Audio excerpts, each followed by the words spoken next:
Notre secours est dans le nom du Seigneur. Nous poursuivons notre lecture des Nombres, même si aujourd'hui, nous clôturons ce livre. Et Moïse n'arrête pas de ressasser le passé et d'essayer de léguer comme il peut son héritage. On a parlé de se souvenir, on a parlé de transmettre la mémoire des longues années d'errance dans le désert et on a fait le récapitulé. Et voilà que maintenant Moïse se tourne plus vers l'avenir et vers le futur et vous décrit les frontières de cette fameuse terre promise qui est juste là devant ses yeux et dans laquelle il ne rentrera pas. Nostalgie. Livre des Nombres, chapitre 34.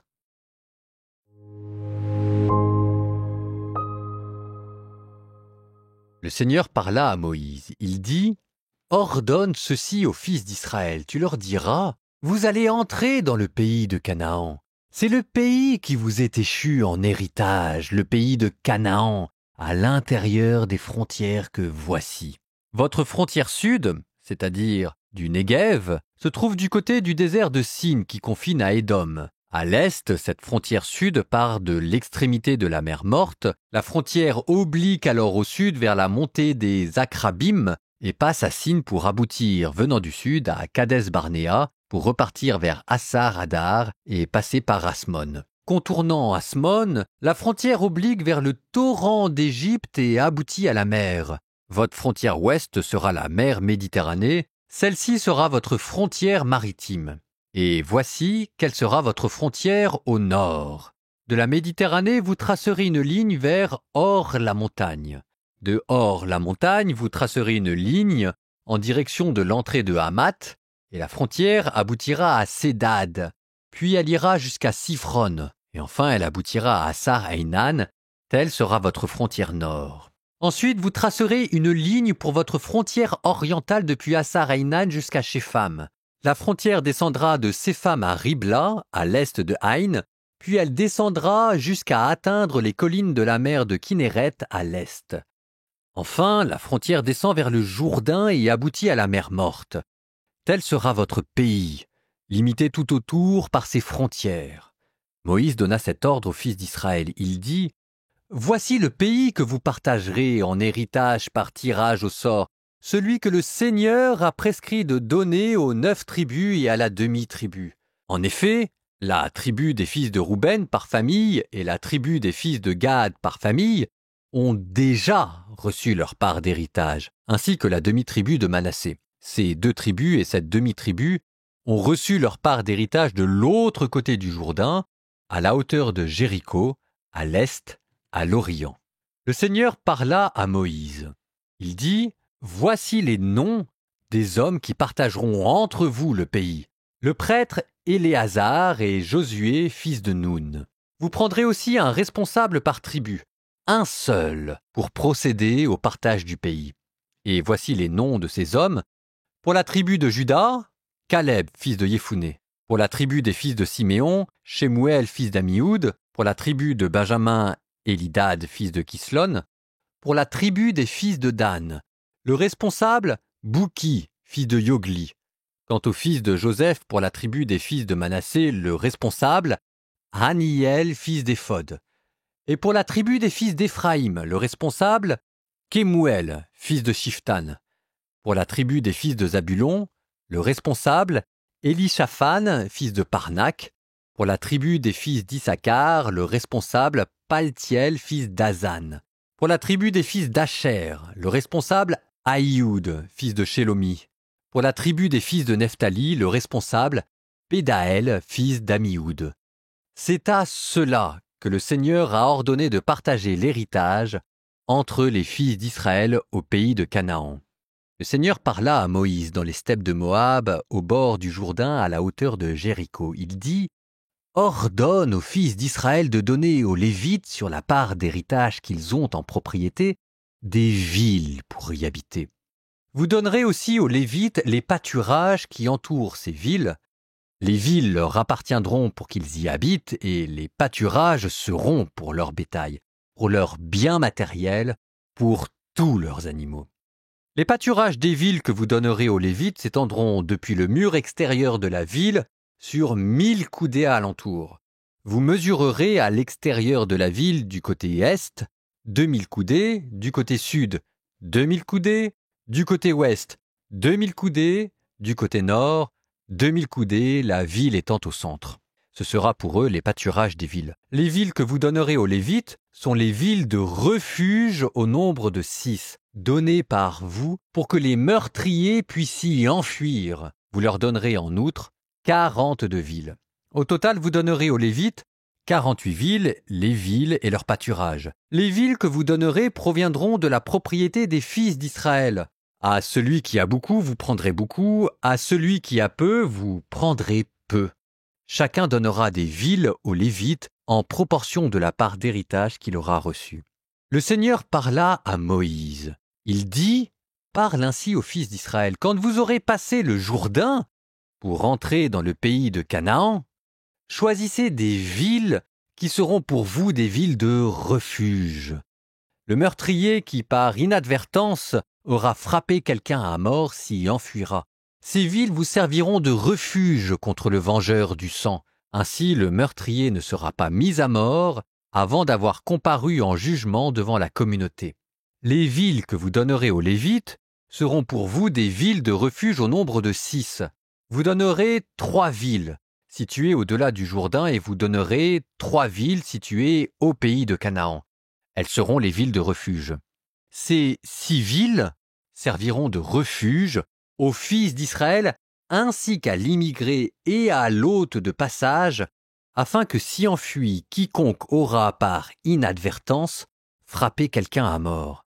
S'il l'a frappé avec un objet en fer et causé la mort, c'est un meurtrier, et le meurtrier doit être mis à mort.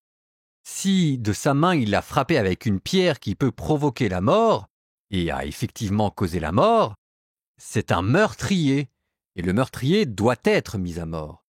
Ou encore, si de sa main il l'a frappé avec un objet en bois qui peut provoquer la mort et a effectivement causé la mort, c'est un meurtrier et le meurtrier doit être mis à mort. C'est le vengeur du sang qui mettra à mort le meurtrier. Dès qu'il tombera sur lui, il le mettra à mort. Si par haine, un homme a bousculé quelqu'un, ou a lancé quelque chose contre lui avec malveillance, et qu'ainsi il a causé la mort, ou si avec hostilité il l'a frappé de la main, et qu'ainsi il a causé la mort, celui qui a frappé sera mis à mort.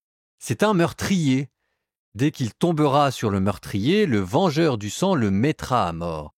Mais si c'est par hasard et sans hostilité qu'un homme a bousculé quelqu'un, ou lui a lancé quelque objet sans malveillance, ou encore si, sans le voir, il l'a atteint avec une pierre qui peut provoquer la mort, et qu'en faisant tomber cette pierre, il a effectivement causé la mort, tandis qu'il n'était pas son ennemi et ne lui voulait pas de mal, alors la communauté jugera entre celui qui a frappé et le vengeur du sang selon le droit. La communauté soustraira le meurtrier à la main du vengeur de sang. La communauté le renverra dans sa ville de refuge, là où il s'était enfui. Il devra y rester jusqu'à la mort du grand prêtre qui a reçu l'onction avec l'huile sainte. Mais si le meurtrier sort des limites de la ville de refuge où il s'est enfui, et que le vengeur du sang, le trouvant hors des limites de sa ville de refuge, le tue, le vengeur n'aura pas de sang sur les mains. En effet, le meurtrier devra rester dans sa ville de refuge jusqu'à la mort du grand prêtre. Après la mort du grand prêtre, le meurtrier retournera sur la terre qui lui appartient. Telles seront pour vous les règles de droit, d'âge en âge, où que vous habitiez. Quiconque frappe à mort une personne, c'est sur la déposition de plusieurs témoins qu'il sera tué. Mais la déposition d'un seul témoin ne pourra faire condamner quelqu'un à mort. Vous n'accepterez pas de rançon en échange de la vie d'un meurtrier. Il est passible de mort, il doit être mis à mort. Vous n'accepterez pas non plus de rançon pour permettre à celui qui s'est enfui dans sa ville de refuge de revenir habiter sur sa terre avant la mort du grand prêtre. Vous ne profanerez pas la terre où vous êtes, car le sang, lui, profane la terre. On ne peut faire l'expiation pour le sang répandu sur la terre que par le sang de celui qui l'a répandu. Vous ne rendrez pas impure la terre où vous habiterez et au milieu de laquelle je demeure, car je suis le Seigneur, moi qui demeure au milieu des fils d'Israël.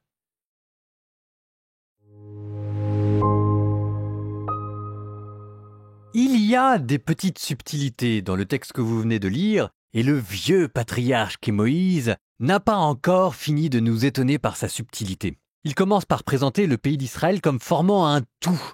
On s'attendrait à ce que Moïse parle de la division du pays selon les tribus.